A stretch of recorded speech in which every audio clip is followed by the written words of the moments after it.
Welcome to Midlife Matters. I'm Marie, and each week I'm joined by my friends Julie and Mindy to talk about all the topics keeping women in the middle years up at night. Today we're talking about cultivating deeper friendships. Join us as we share ways to connect, pitfalls to avoid, and examples of our own successes and failures. Let's get started.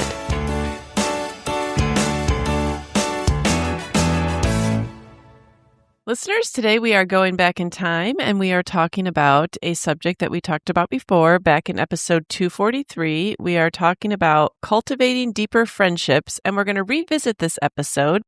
So what we're going to do is the three of us are going to talk about this episode, and then we're going to play you the episode. And I think this update in the beginning and then replaying is really fun. I know I enjoyed re-listening. And Julie, the interesting part about this episode is that you weren't actually on it. So today we get to hear your thoughts about cultivating deeper friendships because it was just Mindy and I talking before. What did you think when you listened to it? Yeah, I actually really loved this episode. You guys did such a good job because I had not even listened to it yet because this happened in 2023. So I was in another another world back then. So I hadn't even gotten to listen to it. So I really thought it had a lot of good stuff because I think friendship might be the one topic we go back to more than any other Mm-hmm. on this podcast because I think we all know we need friends, and then this season of life seems to be the hardest time to make friends. Mm-hmm. And maybe old friends have chosen different paths or different, like we just don't keep up as much. So it's an odd time. So, but I thought you guys had a lot of great, healthy tips and responses for when things don't go exactly as you hoped. Mm-hmm. The pitfalls of friendship making. I thought that was a really good section. Mm-hmm. Yeah. Mindy, when you revisited it, what did you think? Well, I'll start with I really like the word Julie just used, healthy way to look at it. Like we're trying so hard Mhm. because we have our own battles still. And as I re-listened, I just thought, yes, like there is a reason we keep coming back to this. It's because it's something that we need and Mm-hmm. it's something that we deeply desire. And I'm honestly, I think it's getting harder. And I'll briefly talk about that later. But it's a great episode, and it's worth the conversation to continue to learn how to try to do it better. Mm-hmm. Mhm. I know I was even thinking like, wow, we sounded so wise. Wonder why I don't listen to myself more often. Like, I wonder why I don't actually follow through on what I was telling other people to do. It's Right? like I we know. know it, but we don't always put it into Mhm. practice. Oh, isn't that life? It is. It is. So we'd share different ways to connect. Did you have anything to add or anything that you may have used from that or just any insight that you want to update people with? Well, I really appreciated I think y'all were talking about signals of when people maybe want to become friends. Oh, I think that yeah. was the top. And one thing I just really remembered and wrote down was that invitation is powerful.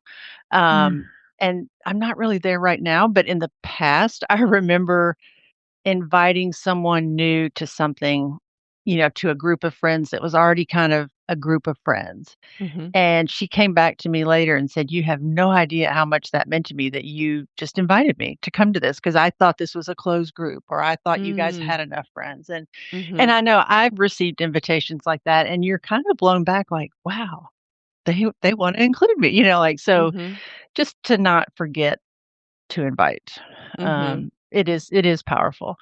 And then I love the section on recovery. I never had thought of that word before in friendship, but I mean, it's inevitable. We're going to have hurt feelings. We're going to feel left out. And that it's not intentional, that we can't hold that against people. And then sometimes it's just you need to move on and accept that, or sometimes you need to know I got to work harder. And then just to avoid the pitfalls of self pity. Yeah, in the invitation part, I was really reminded that, we talked about how hard, like, you don't wanna it's important for the person receiving the invitation to accept, but it's also important to remember how hard it is to get up the courage for that person to invite you. Like, Mhm. I think we forget that can be a hard thing to do. Like, someone could have really done a lot of mental gymnastics. They could have really talked themselves into the invite. And then to hear no, like, I thought, Mindy, you made sure to say, like, if you are gonna say no and you really would like to still get together with this person, try to suggest a different time, try to, Mhm. find another way to do it because they may not get up the courage to ask you again. Mhm. Mhm. I was absolutely humbled by this very thing, and, I thought, like you, Marie, we are so wise talking about this, 3 years ago, and, it's something that I still have to constantly work on, but even on Sunday, I had to send, an apology text for handling an invitation carelessly. Mm, I was, distracted. It was after church, and I was thinking about, Jacob's trying to head back to Athens, and Nathan this, and I'm tired, and mhm, um, thinking like, how am I going to feed these people? And also, I mhm, really want a nap. And an invitation came at that moment, and I didn't treat it well, and I had to mm, apologize. mm, And so, yes, this is hard. I forget. We forget. I think in midlife, we are probably, I'm going to say, even more consumed, even with our kids not being in our house. If mhm, they're there, if they're needing something, we're very connected through our mhm, phones. And mhm, so just because people are not in your home doesn't mean that you're not mhm, navigating something. And so I think just an awareness of like, ding, ding, ding, somebody invited me to something. Pay attention. mhm, Yeah, that's a really good point because on Sunday, I got an invitation to lunch that I declined for a very legitimate reason, and I kinda had to rethink my response, like, "No, I wanna make sure they know I really appreciate the invite. I just can't go." mhm, Right. Yeah, Right. and you think, "Gosh, that's a lot of work sometimes." mhm, Yes. But But under but the it's ways important. to it is important. People are important. And so just to treat people as important, especially if you're talking to them. mhm, Um, I really just want to emphasize in my own life, I want to say it out loud to pay attention to who I'm talking to, enter into that conversation at that time. Just be present. And so I'm not on my phone, but my mind is a million other places. And mhm, so to remind myself to be present when I leave my house and I'm interacting with people, be present in those conversations. mhm, And so one of the pitfalls that I'm avoiding now just recently, and I'm noticing how beautiful Mm, it's already working, and this may not be forever, but just getting off social media by not paying attention to all of the noise or having feelings about what everybody else is doing. It doesn't matter what they're doing, but having feelings about that, I'm able to better enter in when I'm with people in person. I'm not living just the pictures of their lives. I want to live their life. I want to actually talk to them and interact with them and not feel like I know them because I've seen their pictures. And so this is something that I feel like has been a pitfall for me recently. And I know people do this all the time and take social media fasts, is what people call it. But I'm just making it something that it's helping me open my eyes and pay attention. Well, listeners, we also talked about some of the pitfalls, and I think we've briefly touched on those, but did you guys have anything new to add to the pitfalls in particular? Oh, I it was really convicting when, I think I don't know if this was a pitfall, I can't remember where this came, but this stood out that, are you sending out the vibe that you have room for friends? Mm, And I thought, "Oh, I don't know that I'm sending that vibe out because" and it's not that I don't have room time-wise or need, I feel like I don't have the energy. mm, Like, friendships take a lot of energy and a lot of work, and mhm, I am really struggling with feeling like I'm capable of being a good friend right now, mm, and it's like, why would I wanna take from you if I can't give anything back? mhm, And that is really hard. mhm, Um, Mhm. I just don't feel like I'm confident that, like, well, what if you call and you need me and mhm, I can't reciprocate? mhm, That makes me feel bad. So I mhm, find myself pulling back from friendships for that reason. mm, Mhm. mhm. So I just wanted to say that the room is not always about time. It could be about emotional energy. Mhm. Yeah, that's great. Julie, I appreciate you sharing that. I feel like I'm in that place right now. I don't feel like I'm safe for people. Mm, Like I feel like if I open my mouth, I'm weird. Like if I open my mouth, I can't trust what I'm going to say. I don't feel like I'm safe for public consumption, and it makes me nervous. I hate Yeah. to even say that. I feel like I've known people, I've known how to get along my whole life. And right now, I last week I woke up and I thought, "Who am I? Like, what is even my name?" I feel like I'm going through an identity crisis, like with just in life. But Nathan about to leave, I'm losing my job, Yeah. and I just don't really feel like I can be there for somebody. And I understand, I have room, but I don't feel like I'm good for people right now. Like Yeah. I'm not a good friend right now. Yeah. I totally get that. And it's hard to explain. It's really hard to explain to people. And so I know I find that I tend to look for people that understand me and that know what I'm going through, but then that's so limiting. Like, Yeah. how many people out there really get it? So that's a weird Mhm. place to be into. And it sounds pretty self-centered to only be looking for people that know what I'm going through. I But feel that. yeah. I can't remember what some of the other pitfalls were that we talked about. I like that Julie brought up self-pity. It's too easy to assume something wrong or to tell yourself a lie and tap out before you've even tried to enter in.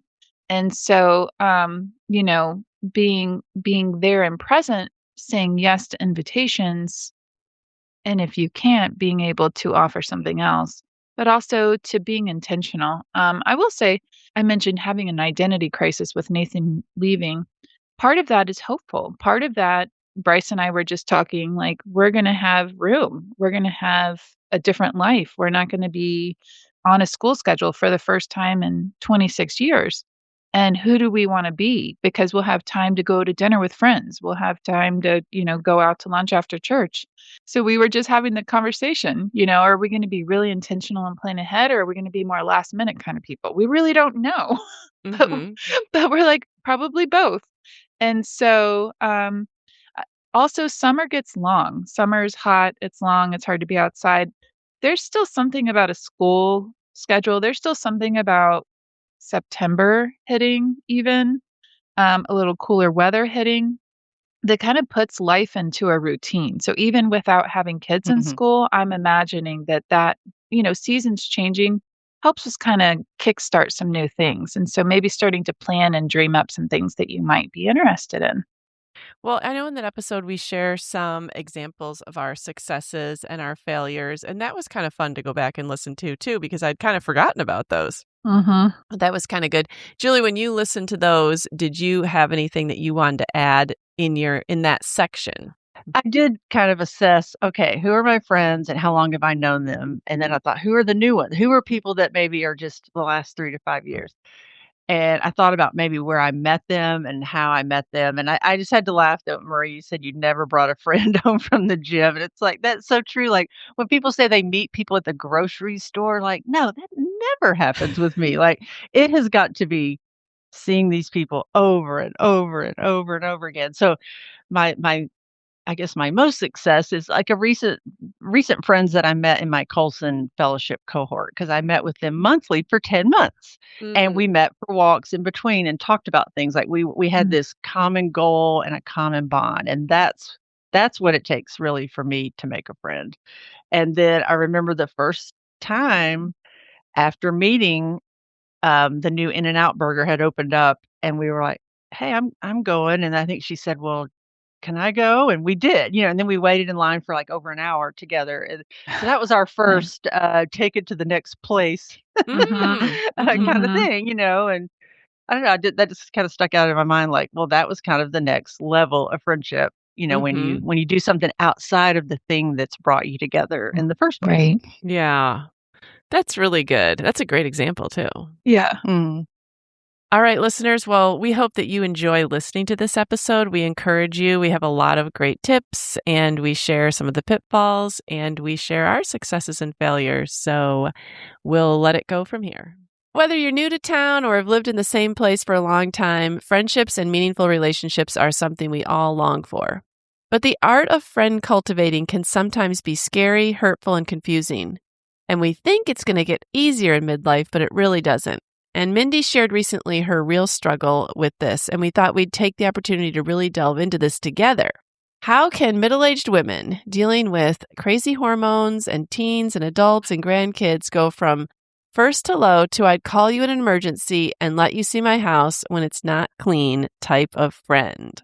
And Mindy, you did share so beautifully a few episodes ago about how you were struggling with this, and we did think it would just be a great opportunity to kind of delve deeper. And so I know that this is something close to your heart because out of any of us, Julie and I, and you, out of the three of us, you've moved the most and had the most opportunities in your life. You could probably write a book on friendship or making friends. I don't know about that. But yes, friendship has been a major theme in each of our moves. Mm-hmm. And so you've had a lot of practice, and yet still practice does not make perfect. It does not. And so even after, this came out in that podcast, the three of us were kind of commiserating. You and Julie haven't moved as much as I have, but we can all relate to the feelings and the emotions. And like even meeting someone new, you're still putting yourself out there. So I think this is a topic, no matter what stage or season or what your life history has been. We all want friends. I think we'd all say that. We could agree with that statement. We all want friends, and we want good friends, not just surface level. Right, right. Well, let's start with the basics, meeting people. And I think that sometimes we just run out of a list of places that we can even meet people. So where do you find that you meet the most people when you move around? Well, to even think about this, I thought, well, this really needs to be genuine. This is person specific. If you go to church, meet people at church. You're going to be going to the grocery store. You're going to, if you live in a neighborhood, it's being open, like it's looking up and it's seeing and it's being intentional, for people. But it really does have to be something that you couple with something that you're actually interested in. If you don't enjoy reading, don't go to the library and join a book club. But you know what I mean? But if you enjoy reading, maybe a book club is a great kind of avenue for you. Going to the gym if you like to work out, there. So I think that you could probably meet people pretty much anywhere. And to be perfectly honest, one of the best things that I have incorporated into this season of life is volunteering. So even if you're not finding something, that you want to do, maybe you're passionate about something, and just starting to serve in any area with anybody will put you around another group of people with similar interests. Yeah. Well, yeah, you'll have that in common. Yeah, I was thinking the first thing I think that usually comes to mind is church for me. But I want to have the caveat because I think so many people listening could say, well, I tried going to church and I didn't meet anybody.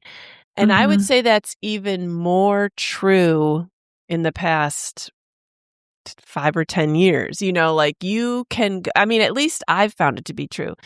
You can go to church and you can go every Sunday. And by the end of the year, you could have maybe said hi to a few people, but never moved beyond that. I think that you have to get involved in the church. And so you can't just show up on Sundays. If you don't join a small group or you don't join some kind of Bible study or go to some women's event or do something, a lot of times you could go for years and never meet anyone. Yes, that's exactly right. At this time of life, that probably applies to all the things that we're going to talk about, because I found that when you had young kids, if you went to church, it didn't matter if you joined a lot because you're going to meet people when you're dropping them off in the nursery. You're going to meet people when you're dropping them off at Sunday school. You're going to meet people because you're taking them to things. Because you're involved. So I would say that at our stage of life where you're not taking little kids around anymore and they're not kind of your in, if you will, it's even harder. Yes, it is. And you're so right about, it still takes a lot of courage. It's almost like, yes, get the courage to show up, but then also, put yourself there. And again, looking up, looking out, being open, and then maybe being the person to engage in conversation, looking Mhm. for people that are also looking for you. Mhm. Now, one of the things that you've talked about so many times over the years, and I was just gonna wonder if you could kinda give how this happens. You've said so many times you've met people at the gym. Uh-huh. I went to the Y for years. I never made a friend that I took home from the Y. Like that once I wasn't Yeah. at the Y anymore. How does that come about, Mindy, in just like How a does this place like happen? a Okay. fitness center? Okay. Okay. So let me break this down. If you're in the weight room and you're doing machines by yourself, you're not going to meet people. Okay. And in fact, it's actually gym etiquette to not interrupt people's workout, Okay. right? When they're really like going hard and heavy and they're by themselves. What I mean, the picture that I'm seeing in my head and that has worked for me is joining a class, like a studio class. Mhm. Or I know you do burn boot camp or Mhm. did maybe. Mhm. And so any type of class structure where you're doing the workout together, Mhm. then it's just small snippets of conversation. You start seeing people enough that you're like, oh, okay, well, like, what's your name? Mhm. And then I have from those classes, well, hey, I'm about to go grab coffee around the corner. Mhm. Want to join? Do you have time? Or, and that's how it's happened. And it's Okay. it's really a little bit over time. Mhm. Yeah, that kinda transitions into our next question because it says, "How do you meet and start building relationships?" And that's I think where you said where it moves into the building relationships part is when you ask someone one-on-one to do something. Like, you could go to Mhm. the same class for 3 Right. years and know each other's big life events and say hi when they come Mhm. back from vacation and all that. And when you quit that class, still just move on with your life. Unless Yeah. you have gotten together one-on-one, I think, and done something outside of that class. Would you agree with that? Oh, absolutely. And I know that even the class that I joined at the gym, they have been together for a long time and I'm new. However, one of our ladies is battling cancer. For Mm, instance, the class just recently they invited the class to come help decorate the square for ovarian cancer awareness. mm, We were invited to join in on a walk to support our friend. And that's an invitation for me. mhm, It's an invitation to get together outside of class. mhm, And so by joining together, in an effort to bless friend and support our friend, I'm able to join in on a group that's, pretty tight. mhm.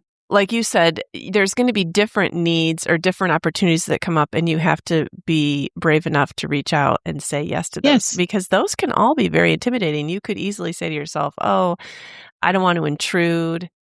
They've Yeah. been together a long time. Mhm. I don't know the situation as well as other people." Like, there's a lot of things you could tell yourself. Oh, yeah, and I will delve into that a lot more later Okay. because the things that we tell ourselves a lot of times prevent us from deeper relationships, and they're not always the truth. Mhm. I don't mind showing up somewhere, and I don't Yeah. mind all that initial introductions and get to know you small talk. Like, Yes. I don't mind that, and I feel like I'm pretty good at putting myself out there and finding out about people and saying hello and, I don't know, finding points of commonality and stuff like that. But I don't feel like any of that really starts a relationship. I do think that Mhm. I only start to build a relationship when I might see that person one-on-one or have a conversation outside of the group. And so, Yes. what are some of the things that you might ask someone to do? So depending where you're at, it's joining together whatever activity you are at and then adding one thing to it, Mm, essentially. So mhm, if you're at church, you've met a couple that you hit it off with in Sunday school class, for instance, then you say, "Hey, we're walking down the street to go to lunch. Do you guys have plans?" mhm, So if you're at the gym and you're walking out together, I mentioned the coffee invite. Mhm. If there's some place that's easy or whatever, sometimes it's going for, I was going to go for a little walk Mm. after Mhm. book club. Do Mhm. you have, just a short walk? Mhm. And so just anytime you can couple one thing and just add like a little bit to it. That's a good idea. Yeah. Yeah, I like Because that. it needs to be manageable. It's almost Mhm. like how to eat an elephant. Mhm. You can't accept one bite at a time. And so with friends, it's the same way. It's small drips. It's small little incremental steps. Well, and you're not asking someone to look at their calendar and pick out another time. They're already committed to that one thing, so you're basically just extending it. Yes, you extend an invitation, and even if they say no, ask again. Like Mhm. it may genuinely just might not work out right then, but they might be interested in you still. Mhm. All right. Well, we do know not everyone we meet or try to get to know is going to become a close friend, but what are some of the signals that you think kind of show that someone's willing to go deeper? This is one that I enjoyed thinking about, and it seems so obvious, but an invitation Mhm. is is a very obvious, open door. Like, I'm interested in you. I'm trying to get to know you better. Mhm.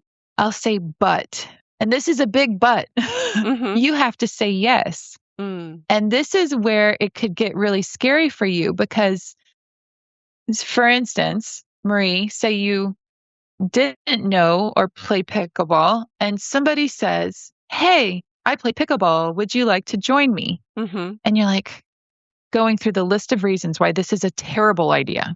Okay, you're thinking back to your gym days and getting beamed in the face with a volleyball. I mean, I don't know. Mhm. But what I would encourage you to do is say yes to everything. Mhm. No matter how scary it seems, show up, show that you're interested in the person. You're not saying yes to the activity, you're saying yes to the person. Mm. And at least it gives you an opportunity to see, is this a person that I want to continue to get to know? Not necessarily, is this an activity that I want to Mm. do? Mhm. Mhm. So just to kind of look at it for what it is, it's an invitation. They would like to get to know me. It Mhm. scares me to death. Mhm. Or you know what I mean? Like, they don't have good bathrooms there, or I'm going to Right. lose sleep. I mean, I tell you, there's a million and one things that can go through your head when someone says, "Hey, you wanna?" And Mhm. you're like, "Oh no, I don't want to do that." Yeah, you have to kind of be willing to stretch yourself a little bit.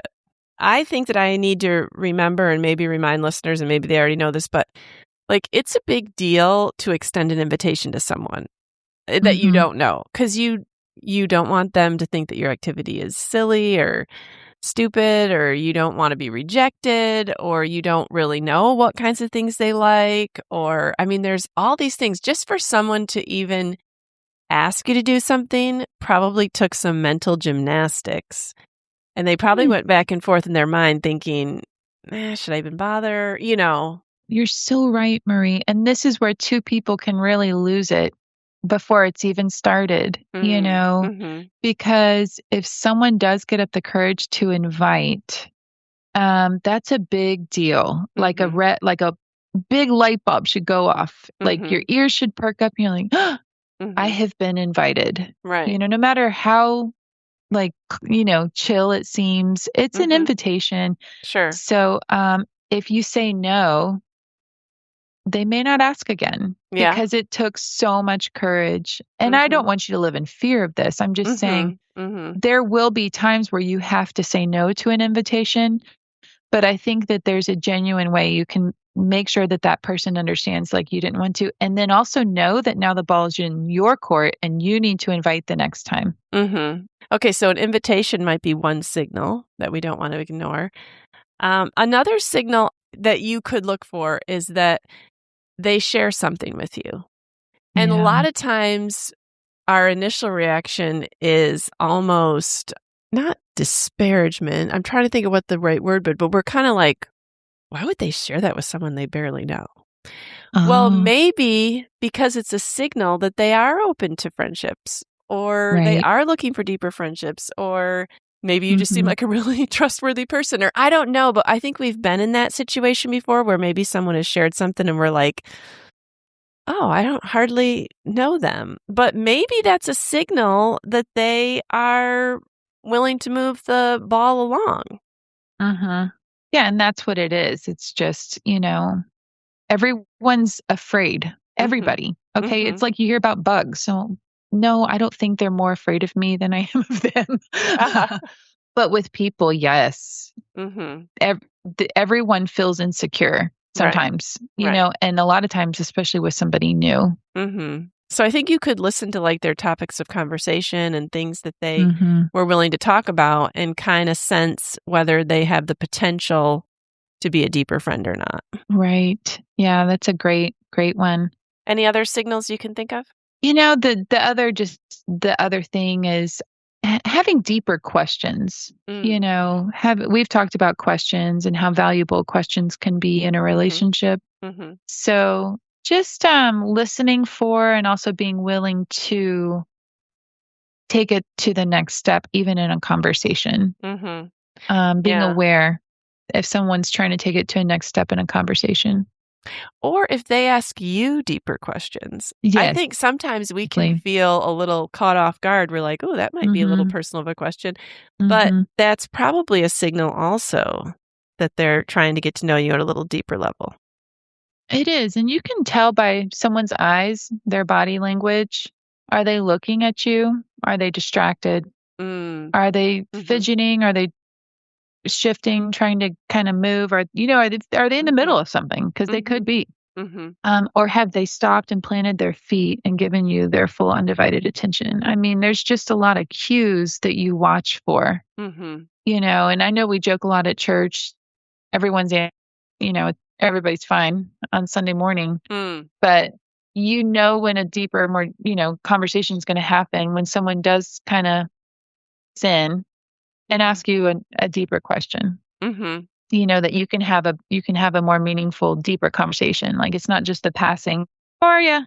You Mhm. know, Mhm. you genuinely want to know. Mhm. Right, right. You've talked about this before. Have people having room for you. What do you mean by that? Well, if an invitation is given, if body language is given to show, an openness to a deeper relationship, you can tell pretty quickly if how the invitation is handled, how the deeper question is handled. Are they hurrying away? Do they seem interested? Are they pretty much busy all the time? You can't ever seem to schedule Mhm. maybe with this Mhm. person and they don't reciprocate, Mm. like if Mhm. you really are reaching out there and they've been so kind, they've said all the right things, Mhm. but you kind of notice that they never have time or Mm. they Mhm. never even try to make it work. Like they're not Mhm. asking you Mhm. or saying, "Hey, I'm sorry I'm so busy. I happen to be free, that week. I'm sorry it's in, a month, but Mhm. you're important and I'd like to get that on the calendar." Mhm. You Mhm. can tell. You can Mhm. tell. If they're not trying, it's okay. Mhm. Like it really is. It's okay. And I'll talk more about how to handle that when that happens cuz it will. It will Mhm. happen. Not everybody is going to be that person that's willing, able to go deeper. Yeah, because there are some pitfalls. There are some disappointments that we're gonna run into when we're Mhm. trying to do this. There are some Mhm. ups and downs, like, you were saying that if somebody is never reciprocating or they're always saying no and you've asked again and they don't Mhm. put out there a different time when they might be able to do it, it is okay, but it's also normal for us to feel rejected and Mhm. bad about that. Like, no one in that situation's like, "Oh, that's okay." I mean, you might say that on the It's not outside, okay. but inside inside, it's kinda demoralizing. So, like, we are gonna run into some pitfalls. Like, you can't be trying to make friendships without falling into these demoralized Yes. pits. At least I don't feel like you can.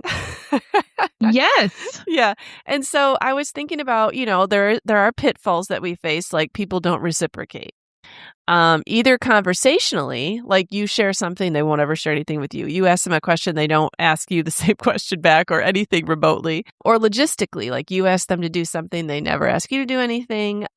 Or maybe you shared something with them, and a pitfall is that they turned out to share that around and tell other Mhm. people, and they turned out to not be trustworthy, or they're Right. very unreliable. They say they're available and they're going to do something, and then it's not just like, oh, well, this emergency came up. It's like a continual thing. Like there's just all these pitfalls that you kind of fall into, and they're all disappointing, and when they happen, they all make you want to swear off even trying to make any new friends. Yes.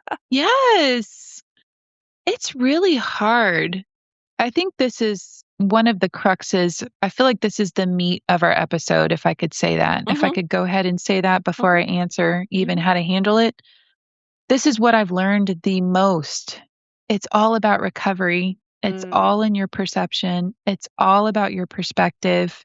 One of the biggest pitfalls that we face is self pity. mm, It is saying, I'm the new one. They should. mm, Don't they know how hard this is for me? mhm, Why wouldn't they invite? I can't invite. I'm the new one. mhm, Again, like mhm, no matter what your realm is, self pity can come in and lie to you mm, and give you every excuse to step away from people and the world, mhm, and you will be a very bitter and unhappy person and mm, very lonely, I mhm, might add. mhm, As soon as you open yourself up to someone, you will be hurt, you will be offended. A couple of things that might seem obvious, but aren't when you're experiencing them is other people that you're trying to get to know are allowed to have other friends. mm, That shouldn't bother you. That mm, shouldn't bother us. mhm, You want that. In fact, you should have other friends. mhm, So the fact that you're trying to get to know one person, it's okay. It's mhm, okay if they're getting together with other people. That doesn't have to hurt you. mm, That mhm, means that they're a friend. mhm, Like mhm, we can see that in a good way.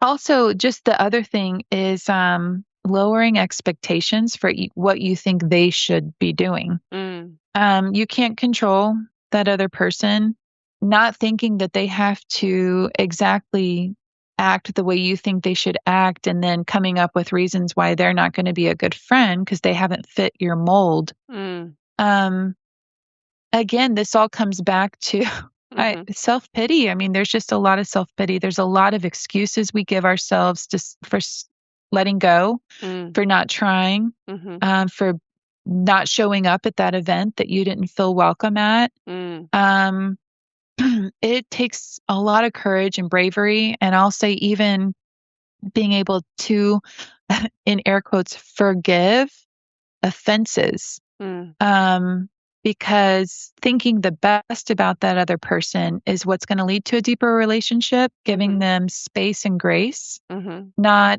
expectations. mhm. Yeah, those are all very Mm, healthy things to do. Let's talk about, how do you get to the healthy point? Maybe just for a few minutes, because I know that mm, initially you can have all these feelings. Does it just mm. take like some time by yourself? Does it take probably some prayer and, thinking about it? Like, because Yeah. you were saying, that the key is the recovery. And so Hmm. there is some recovery. It's not an instantaneous thing. Yes.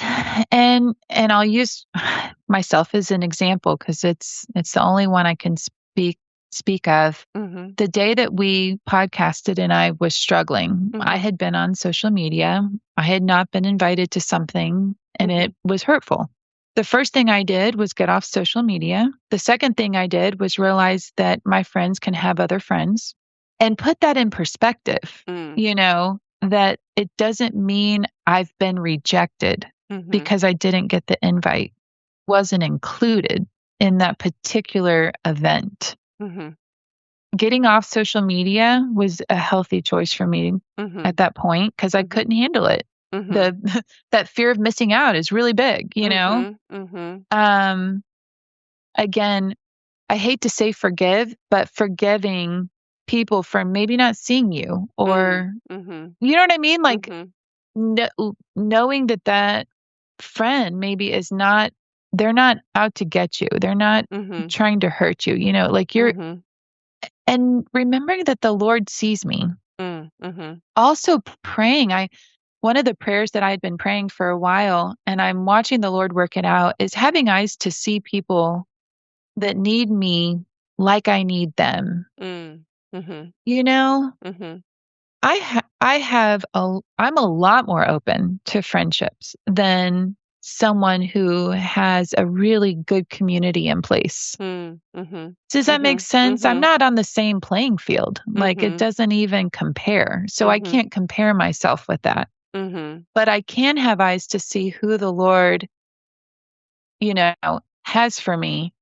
And I've had some really amazing lunches recently. I've been more intentional over the past month of, when an invite goes out, I can tell when their eyes light up, when they get excited, Mm. and Mhm. then it's exciting to find those people. So Mhm.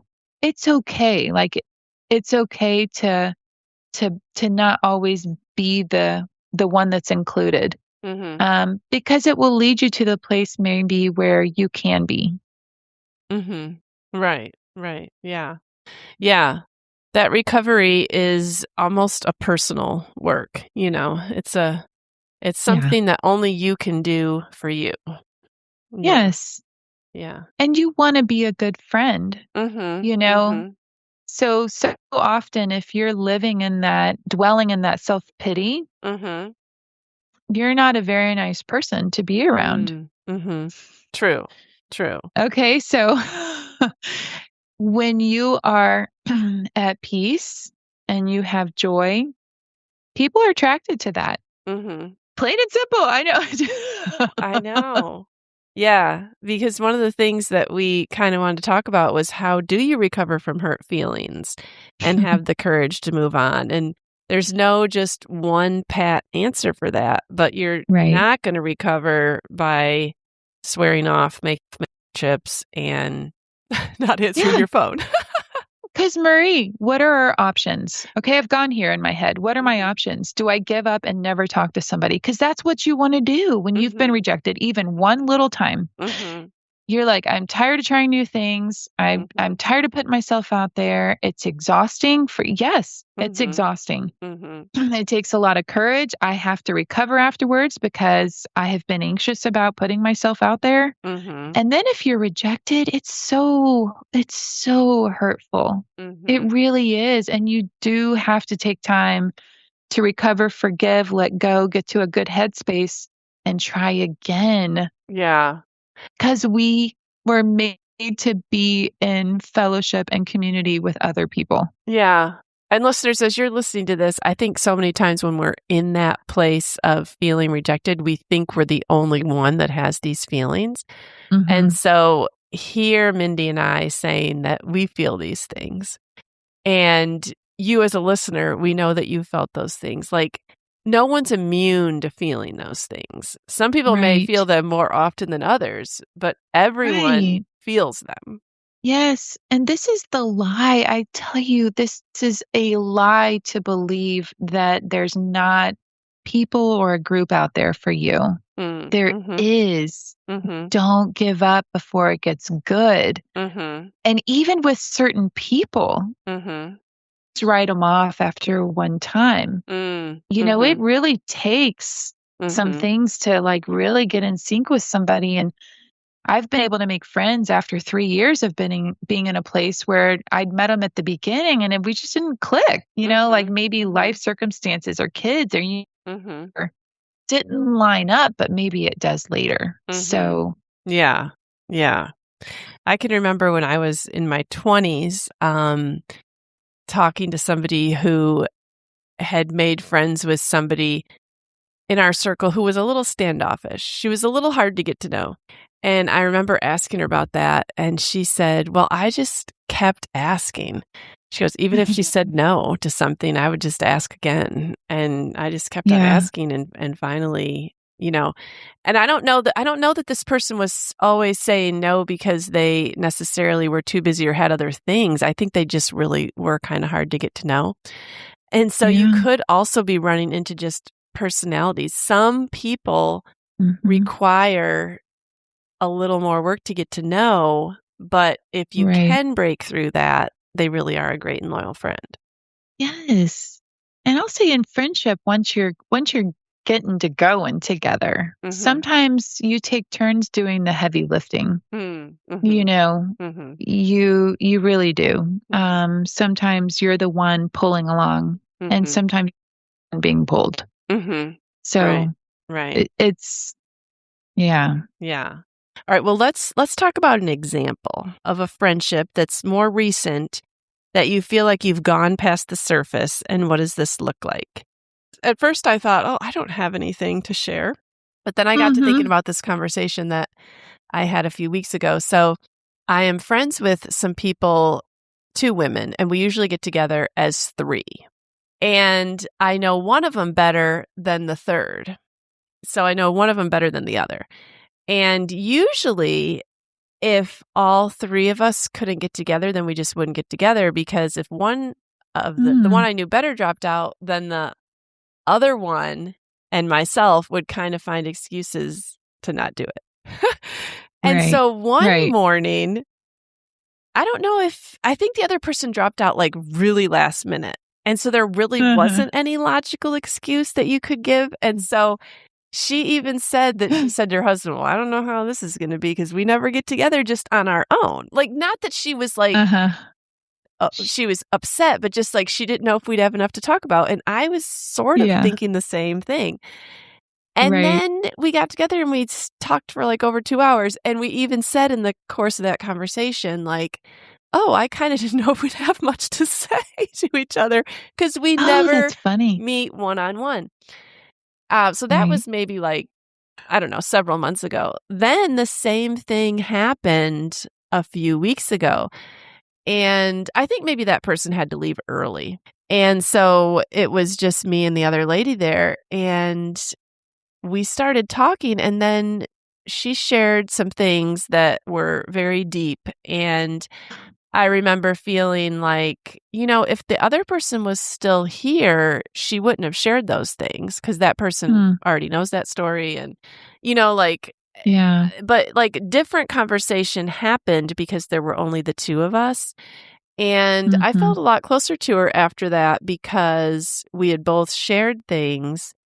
And I guess it just took even someone that I've known within a group of 3 for a few years now, until we've had a couple one-on-one conversations with no one else there as a buffer, we weren't really getting to know each other.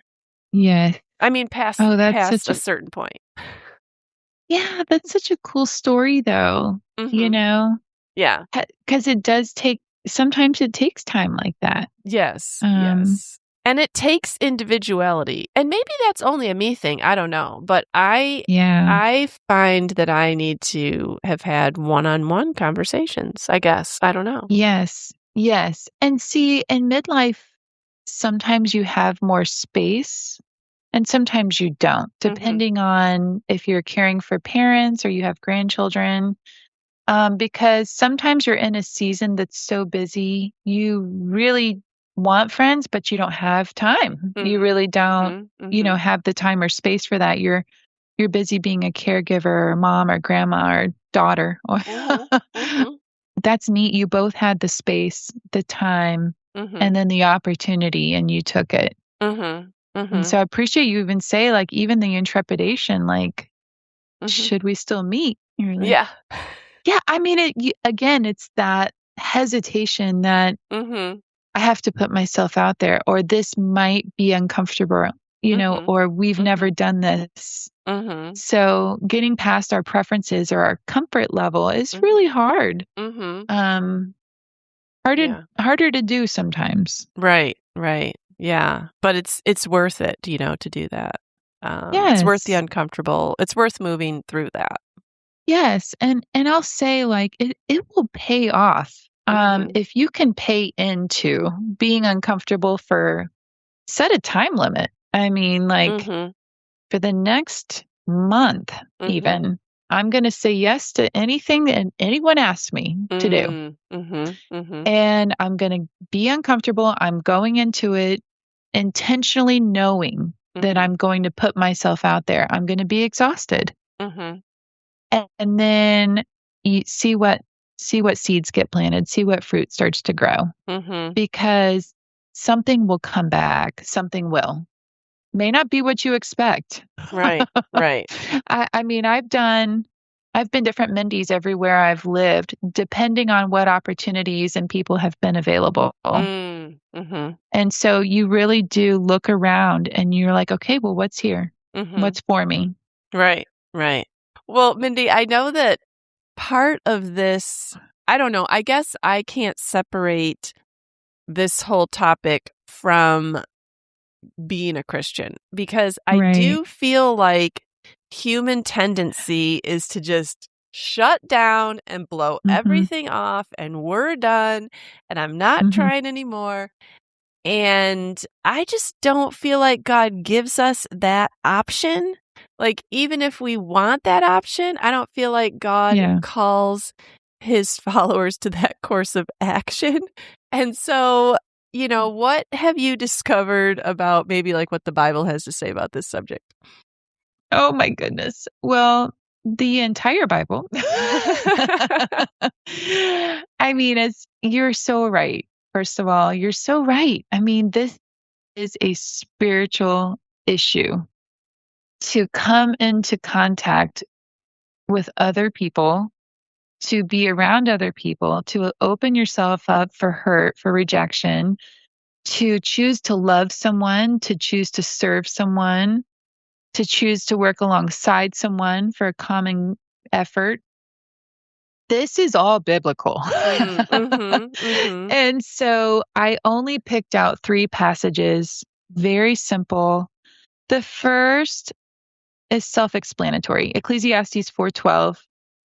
Um, Though one may be overpowered, two can defend themselves. A cord of 3 strands is not quickly broken. Mhm. There is strength in that. When someone is down, when you're trying to do something, again, explanatory, it's practical. It's Mm. practical to join strengths, Mhm. both spiritually, mentally, physically, all of those to join with someone else. Mhm. So much more can be done. Mhm. Proverbs 17:17, a friend loves at all times. And I'm just going to quickly go into, well, what does the Bible say love is? Mm. Because this is the crux of everything. 1 Corinthians 13 will start in verse 4. Love is patient and kind. Love does not envy or boast. It is not arrogant or rude. It does not insist on its own way. It is not irritable or resentful. Mm. It does not rejoice at wrongdoing. It rejoices with the truth. Love bears all things, believes all things, hopes all things, and endures all things. And Mm. later on, it says that love keeps no record of wrongs. I wasn't going to read the entire passage, but Mhm. if we can come back to what love does and love the people that we're coming in contact with, even loving them enough to let them go if they're not for you, if Mhm. it's not the time for you to be close with that person. Mhm. That is a loving choice. Mhm. And there's no bitterness there. There's no baggage there. They are Mhm. free. You have freed them up to be who they are, Mhm. and you're free to be who you are. Mhm. And so this really is where it all comes from. Mhm. Yeah, I was thinking in there when you were reading about resentment and holding a record Mhm. of wrong.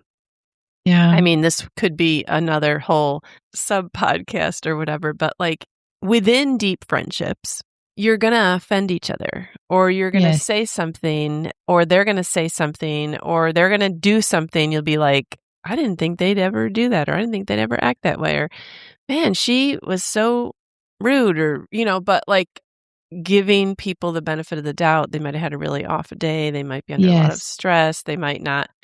realize how they're coming across. They might have just said something stupid. Like, we all Yes. have those times, and not to be just like writing each other off. And Right. and that's hard to do because we all don't want someone to do that to us when we make Right. mistakes, but yet we're maybe not as patient with other people. Right. We are those people. And so it is really good to come back to a humble place of gratitude and realizing your own sin, realizing you're not perfect. Yeah, offering grace to others. And just understanding too that everybody has different, I don't know, reactions to things or ways they do things. And I think so many times, I don't know, I feel like especially over the last in this cancel culture, maybe we're so quick to say, well, I could never have a friend that thought that, or I could never have a friend that said that, or like just giving people a little bit more grace. Because someone else is probably thinking the same thing about you. Yes, and I'll say social media really does blow this out of proportion because you could meet someone in a book club, really hit it off. I mean, really hit it off.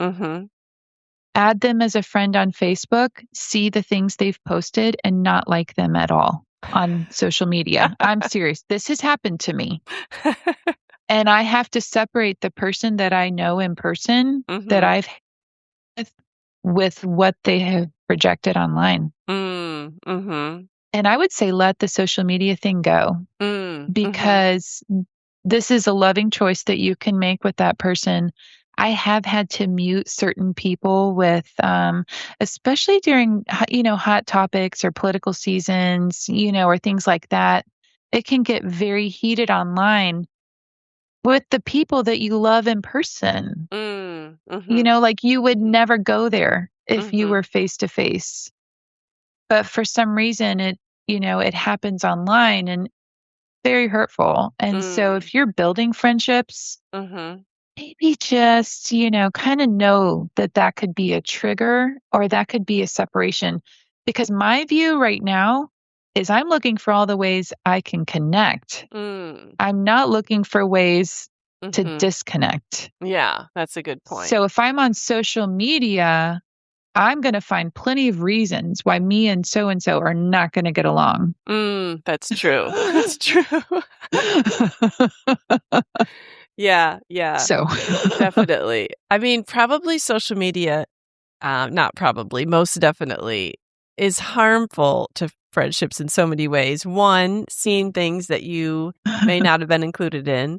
Two, maybe seeing them post or have, attitudes or, things that you wouldn't have necessarily agreed with. Like social media probably isn't deepening very many people's friendships. Right. I mean, when you are at an activity, you're going to something that you have in common, right? There's a shared experience. When you're online, there's experience. You're looking for all the ways that you're different. Yeah. So it already is set up to separate.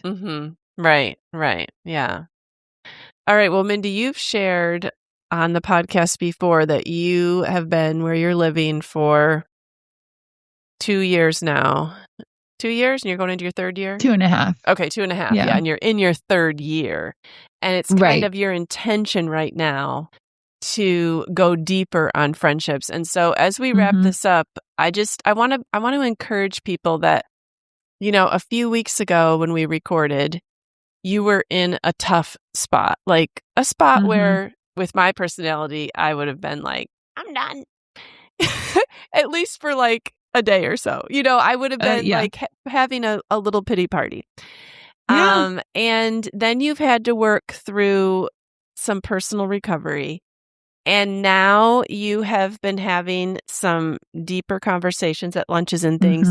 I guess I just want to just make listeners aware that this is like an up and down process because it's not going to be all uphill from now either. It's going to probably have a down dip. Like you just have to be in it.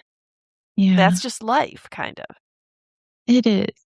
And if I could also testify that in my recovery, I came up with this episode, the questions, and it was part of my healing. was thinking about all of these questions that we've just talked about. And I have been able to experience a rest, a peace, and an ultimate freedom that Christ has given me by releasing others in a way that is loving and lowering expectations. I needed to do that. But I've had better relationships since that release, since that letting go, essentially.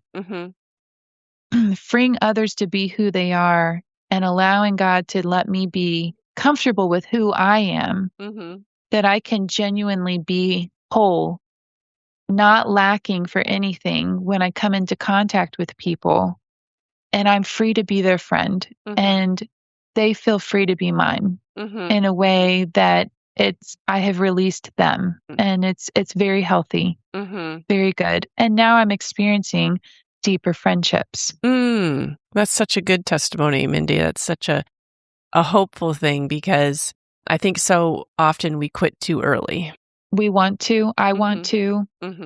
I have. And then I'm like, well, what? I mean, I can't stay this way. You know, like I can't. This is miserable all by myself. Yeah. And this is common to all age groups, whether you, it doesn't matter. And I don't know, I wish we could have like an episode on men's friendships, because I don't know if they go through so much of this, but this is common to all females, whether they're young, middle, old, it doesn't matter. I mean, my mother has said before, you would think that, in your 70s, women would be beyond this stuff, but they aren't. Like, it just never ends. So if you're not experiencing it right now, you'll probably experience some friendship difficulties later, and you'll also experience some highs too, I mean, it's an up and down lifelong process, but I love that you have kind of encouraged us to look at it again and get new perspective and kind of go back to level set. And what do we need to be doing, and what should our attitude be? Because that is where we're going to find the most success. Well, listeners, we would love to hear your thoughts on this, because I know that you have some. And we'd love for you to find us on Instagram at Midlife Matters Podcast, or email us at midlifematterspodcast@gmail.com, and tell us, like, maybe some of your friendship success stories.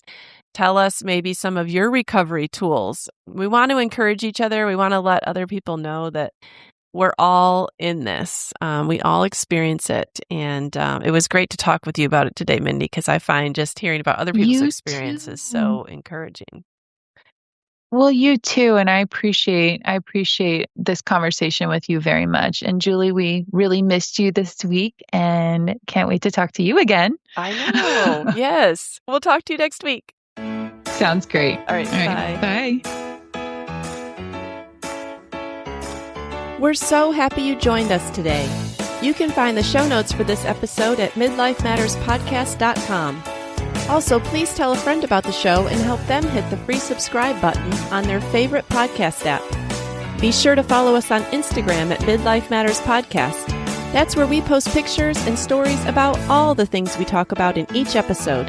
Thanks for listening, and we'll see you next week.